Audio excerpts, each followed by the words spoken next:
আজ আমরা যাচ্ছিলাম ইউনিভার্সিটিতে। এখানে আমরা ভোর সকালবেলা বেরিয়ে পড়েছিলাম। তখনও প্রায় সূর্য ওঠেনি, সব দিকটা অন্ধকার ছিল, কিন্তু আমরা বেরিয়ে পড়েছিলাম কারণ আমাদের এখান থেকে যেতে অনেকটা লাগে। আর এই ছিল অবস্থা সকালবেলা।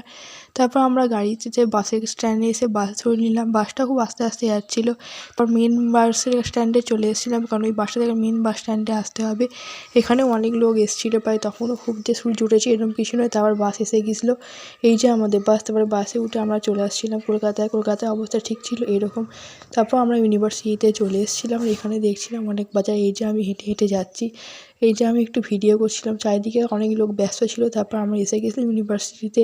ইউনিভার্সিটির শেষে দেখছিলাম এখানে অনেকজন মিছিল করছে, কী জানি কিসের মিছিল, সাধারণত এসএসসির মিছিল। যাই হোক, চাকরি পাবে না তো কী করবে ভাই, মিছিল তো করতেই হবে। তো মিছিল থেকে আমরা চলে এসেছিলাম এখানে। আমরা এসে তারপর উঠে গেছিলাম বাসে। বাস থেকে আমরা চলে যাচ্ছিলাম বাড়ির উদ্দেশ্যে। এখানে অনেক ধুলো হয়ে গেছিলো।